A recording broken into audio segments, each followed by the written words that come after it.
தீதும் நன்றும் பிறர் தர வாரா. நம்ம லைஃப்ல பண்ற எல்லா விஷயத்துக்கும் there are consequences. பட் ஒருவேளை நீங்க கோர்ட்டுக்கு போகணும் அப்படின்னு முடிவு பண்ணீங்கன்னா make sure you have enough evidences. இல்லனா நீங்க பழனிக்கே பால் காவடி எடுத்தாலும் What's up ladies and gentlemen, boys and girls, welcome to my YouTube channel. நான் உங்கள் Arjun Ram. So S Dayal sexual exploitation கேஸ்ல ஒரு லேட்டஸ்ட் அப்டேட் வந்திருக்குங்க. அலகாபாத் ஹை கோர்ட் ஒரு கோர்ட் ஆர்டர் இஷ்யூ பண்ணிருக்காங்க. அது என்ன அப்படின்ட்டு டீடைல்டா இந்த வீடியோல நம்ம பார்க்க போறோம். So இந்த S Dayal sexual exploitation case பத்தி என்ன ஏதுன்னு சுத்தமா டீடைல் இல்லாதவங்களுக்கு ஒரு ரீகேப் மாதிரி இப்போ பண்ணிடலாம். RCB star bowler S Dayal மேல சுமார் ஒரு மாசத்துக்கு முன்னாடி காசியாபாத் உத்தரப்பிரதேச சேர்ந்த ஒரு பெண்மணி ஒரு கம்ப்ளைண்ட் கொடுத்தாங்க. அதாவது எஸ் தயால் என் கூட 5 வருஷமா ஒரு ரிலேஷன்ஷிப்ல இருந்தாரு, என்ன கல்யாணம் பண்ணிக்கிறேன்னு சொல்லி ஏமாத்தி என் கூட செக்ஷுவல் ரிலேஷன்ஷிப் வச்சுக்கிட்டு அதுக்கப்புறமா என்ன கல்யாணம் பண்ணிக்கல, என்கிட்ட நிறைய காசு பறிச்சிருக்காரு. இந்த 5 வருஷத்துல இதே மாதிரி நிறைய பொண்ணுங்களோட தொடர்புல இருந்திருக்காரு, அவங்களையும் கல்யாணம் பண்ணிக்கிறேன்னு சொல்லி ஏமாத்தி இருக்காரு, நிறைய காசு வாங்கியிருக்காரு அப்படின்னு சொல்லி ஒரு கம்ப்ளைண்ட் கொடுத்தாங்க. ஃபர்ஸ்ட் இந்த கம்ப்ளைண்ட்டை ஜூன் 14ஆம் தேதி 2025 விமன் ஹெல்ப் லைன் 181ல பதிவு பண்ணிருக்காங்க. பட் அது போலீஸ் சீரியஸா எடுக்கல, அடுத்த கட்டத்துக்கு போகல. அதனால உத்தரப்பிரதேஷோட சிஎம்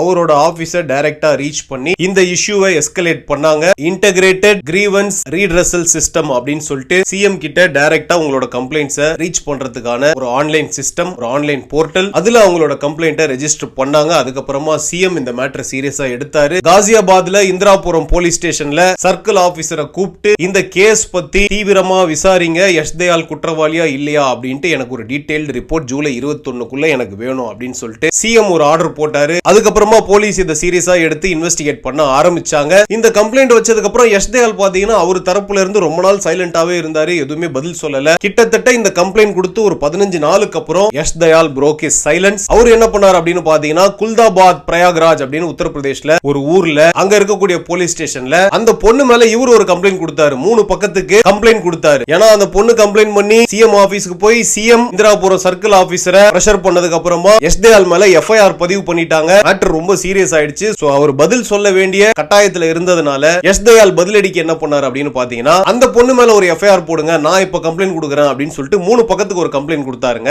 அதுல என்னெல்லாம் அவர் மென்ஷன் பண்ணியிருந்தார் அப்படின்னு பாத்தீங்கன்னா இந்த ரிலேஷன்ஷிப்ல இருக்கும்போது அவங்க நிறைய என்கிட்ட இருந்து திருடி இருக்காங்க, என்னோட செல்போன், ஆப்பிள் ஐபோன் செல்போன், என்னோட லேப்டாப், இந்த மாதிரி காஸ்ட்லி பொருள்களை அவங்க என்கிட்ட இருந்து திருடி இருக்காங்க. அவங்களுக்கு திருட்டு பழக்கம் இருக்கு. ஆல்சோ என்கிட்ட அடிக்கடி ஷாப்பிங் போகணும்னு சொல்லிட்டு நிறைய காசு வாங்கியிருக்காங்க. அவங்க கேட்கறப்பெல்லாம் நான் கொடுத்துருக்கேன். ஒரு கட்டத்துக்கு அப்புறம் நான் ஸ்டாப் பண்ணிட்டேன். எங்களுக்குள்ள ரிலேஷன்ஷிப் சரியா போவாததுனால கோவத்துல ஒரு காழ்ப்புணர்ச்சியில அவங்க என்ன பழி வாங்குறதுக்காக இப்படி ஒரு கம்ப்ளைண்ட் கொடுத்திருக்காங்க. சோ அதனால இப்போ நான் ஒரு கம்ப்ளைண்ட் கொடுக்குறேன், அந்த பொண்ணு மேல நீங்க எஃப்ஐஆர் போடுங்க அப்படின்னு சொல்லிட்டு எஸ் தயால் கம்ப்ளைண்ட் கொடுத்தாரு. பட் அந்த பொண்ணு மேல இன்னும் எஃப்ஐஆர் போடலைங்க. பட் எஸ் தயால புக் பண்ணிட்டாங்க அண்டர் செக்ஷன் 69 ஆஃப் பாரதிய நியாய சன்ஹிதா. அதாவது கல்யாணம் பண்ணிக்கிறேன் அப்படின்னு சொல்லி ஏமாத்தி செக்ஷுவலி அந்த பொண்ணை எக்ஸ்ப்ளாய்ட் பண்ணதுக்காக இந்த செக்ஷன்ல அவரை புக் பண்ணிருக்காங்க. இதுக்கப்புறமா கோர்ட்டுக்கு இந்த கேஸ் போச்சுங்க. S Dayal versus the state of UP and 2 others. யூபினா Uttar Pradesh. So இந்த கேஸ் பேசிக்கா என்ன அப்படின்னு பாத்தீங்கன்னா எஸ் தயால உடனடியா அரெஸ்ட் பண்ணணும் அப்படின்னு சொல்லிட்டு அந்த கம்ப்ளைண்ட் கொடுத்த பொண்ணும் அவங்க சார்ந்த வக்கீல்களும் பிரஷர் பண்றாங்க. இன்னொரு சைடு எஸ் தயால் வந்து high court, Allahabad high court seek பண்ணி இந்த எஃப்ஐஆர் வாஷ் பண்ணுங்க, நான் நிரபராதி, என் மேல தப்பே கிடையாது, இது ஒரு பொய்யா ஜோடிக்கப்பட்ட வழக்கு. ஏன்னா அவங்க என் மேல கம்ப்ளைண்ட் கொடுக்கணும்னா ரொம்ப நாளுக்கு முன்னாடியே கொடுத்துருக்கணும். ரொம்ப நாள் அமைதியா இருந்துட்டு நான் இந்தியன் டீமுக்கு செலக்ட் ஆனதுக்கு அப்புறம் ஆர்சிபில நான் ஒரு ஸ்டார் போலர் ஆனதுக்கு அப்புறம் நிறைய காசு நான் பார்த்ததுக்கு அப்புறம் இப்போ வந்து கம்ப்ளைண்ட் கொடுக்கிறது இட் ஹாஸ் அல்டீரியர் மோட்டிவ்ஸ், என்கிட்ட பணம் பறிக்கிறதுக்காக தீட்டப்படும் ஒரு சதி திட்டம் இது அப்படின்னு சொல்லிட்டு இவர் ஒரு பெட்டிஷன் போட்டிருக்காரு. சோ இதை விசாரிச்ச நீதிபதிகள், அலகாபாத் ஹைகோர்ட் நீதிபதிகள் Siddhartha Varma and Anil Kumar case files எல்லாத்தையும் நல்லா படிச்சு பார்த்துட்டு டீடைல்ஸ் படிச்சு பார்த்துட்டு இப்போ என்ன கோர்ட் ஆர்டர் இஷ்யூ பண்ணிருக்காங்க அப்படின்னு பாத்தீங்கன்னா இந்த கேஸ் டீடைல்ஸ்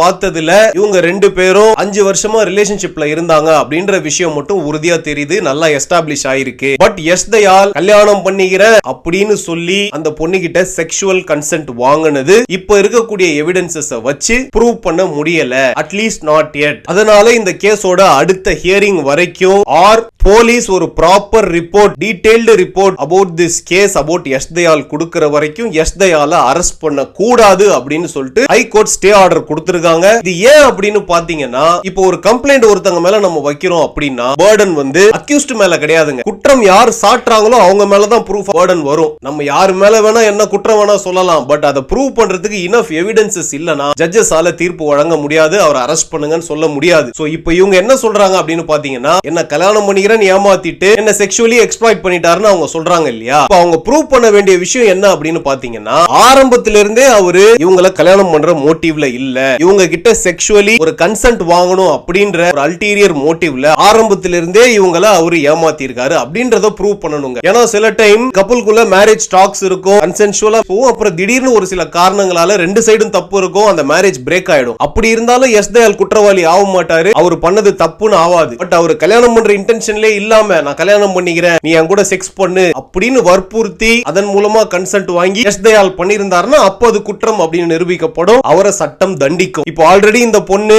என்கிட்ட சாட் ஹிஸ்டரி இருக்கு, ஸ்கிரீன்ஷாட்ஸ் இருக்கு, வீடியோ கால் ப்ரூஃப் இருக்குன்னு சொல்லிருக்காங்க. அதெல்லாம் ஆராய்ஞ்சு பார்த்துட்டு உண்மையிலேயே அவங்க கிட்ட ப்ரூஃப்ஸ் இருந்ததுன்னா, அந்த ப்ரூஃப்ஸ் வேலிடா இருந்ததுன்னா எஸ் தயாள் உண்மையிலேயே கல்யாணம் பண்ணிக்கிறேன் அப்படின்னு ஏமாத்தினாரு, வெறும் செக்ஷுவல் எக்ஸ்ப்ளாய்டேஷனுக்காக அப்படி பண்ணாரு அப்படின்னு ப்ரூவ் ஆச்சுன்னா அதுக்கப்புறமா தான் எஸ் தயாள் அரெஸ்ட் செய்யப்படுவார். ஃபர்தரா அவருக்கு என்ன தண்டனை அப்படின்றதெல்லாம் நமக்கு தெரிய வருங்க. சோ இப்போதைக்கு எஸ் தயாள் செக்ஷுவல் எக்ஸ்ப்ளாய்டேஷன் கேஸ்ல இதுதாங்க அப்டேட். சோ அடுத்த ஹியரிங் வரைக்கும் ஒரு ப்ராப்பர் ரிப்போர்ட் போலீஸ் சப்மிட் பண்ற வரைக்கும் எஸ் தயாளை அரெஸ்ட் பண்ண முடியாது. சோ வியூவர்ஸ், உங்களோட தாட்ஸ் அபௌட் திஸ் கேஸ் என்ன, உங்களோட ஒபினியன் எதுவா இருந்தாலும் கமெண்ட் செக்ஷன்ல டிராப் பண்ணுங்க. I'll be very very happy to read it and interact with you guys. Hope you like the video. நான் இன்னொரு சுவாரஸ்யமான வீடியோல சீக்கிரம் உங்களை சந்திக்கிறேன். Until then, tada bye bye, see you. Vartamame durre.